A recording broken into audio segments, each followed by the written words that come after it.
सरकारी जमिनीवर बेकायदेशीर मुरुम उत्खनन करून शासनाला कोट्यवधींचा फटका देणाऱ्या प्रकरणात वरोरा न्यायालयाने मोठा दणका दिला आहे। मौजा डहाळ रीट येथील प्रकरणात रेल्वेचे कार्यकारी अभियंता सिद्धार्थ गुप्ता यांच्यावर FIR दाखल करण्याचे आदेश देण्यात आले आहेत।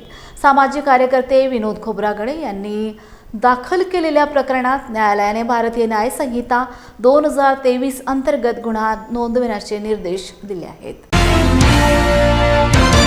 आज पत्रकार परिषद घेण्याचे कारण की ज्या अर्थी चंद्रपूर जिल्ह्यातील वरोरा तालुक्यातील मौजा डहाळ रीट येथील जे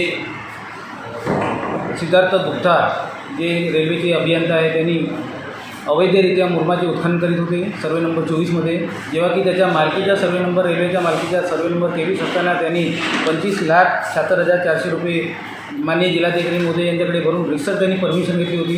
म्हणजे हे त्यांना माहीत होतं की परमिशन घ्यावं लागते म्हणून। असे असताना त्यांनी सर्वे नंबर 24मध्ये जे 12 एकरामध्ये अवैध उत्खनन करीत होते आणि त्यांच्या अवैध उत्खनन करीत असताना त्यांच्यावर तहसीलदार साहेब ADO साहेब हे स्वतः त्यांची गाड्या जप्त करून मात्र त्यांच्यावर कुठलीही FIR दाखल केली नाही। त्यांच्यावर 1,51,00,000 रुपयाचा दंड केला होता, परंतु दंडसुद्धा आजच्या डेटपर्यंत 2024 पासून वसूल केले नाही। त्यांना बचावाची संधी दिली होती। पोलीस स्टेशनला तक्रार केली, त्यांनीसुद्धा कारवाई केली नाही। अशा परिस्थितीमध्ये मी एक जबाबदार जागरूक नागरिक या नात्याने त्याच्यावर कारवाई करण्यासाठी परराम पोलिसांना तक्रार दिलं, SP साहेबाला तक्रार दिलं, NDP साहेबाला तक्रार दिलं। यांनी तक्रारीची दखल न घेतल्यामुळे मी CRPC कलम 156 नुसार मॅजिस्ट्रेटकडे हा संपूर्ण विषय दिला।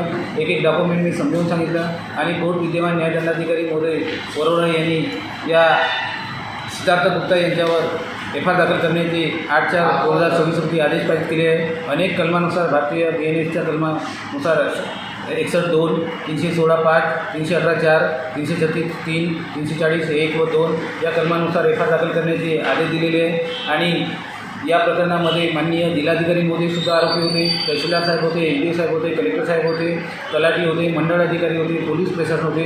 मात्र यांनी आपल्या कर्तव्यामध्ये कसूर केल्यामुळे यांच्यावरसुद्धा कारवाईची मागणी करण्याची मी विनंती केली होती, परंतु कोर्टाचे म्हणणं पडले की पहिले जो मुख्य आरोपी आहे जे सिद्धार्थ गुप्ता यांच्यावर FIR दाखल करू आणि मी चौकशीमध्ये आढळल्यानंतर त्यांना देऊ असे म्हणून कोर्टाने काल आदेश पारित केले आहे। आणि या कोर्टाच्या आदेशानुसार मी आता हे संपूर्ण बंद मी पोलीस स्टेशनला कोर्टामध्ये आदेशाचे पत्र आणि बंच नेऊन देणार आहे आणि आज सायंकाळपर्यंत कोर्टाच्या आदेशानुसार त्या व्यक्तीवर गुन्हा दाखल होणार आहे। ही सर्व माहिती माननीय विद्यमान जिल्हाधिकारी महोदय जे आता आलेले आहे नुकतेच, त्यांना या पत्रकार परिषदेच्या माध्यमातून ही माहिती कळावी की चंद्रपूर जिल्ह्यामध्ये किती कंपन्याच्या घोटाळे, एक तलाठी विनोद खोब्रागडे ऑन ड्युटीवर राहून काढलेले आहे।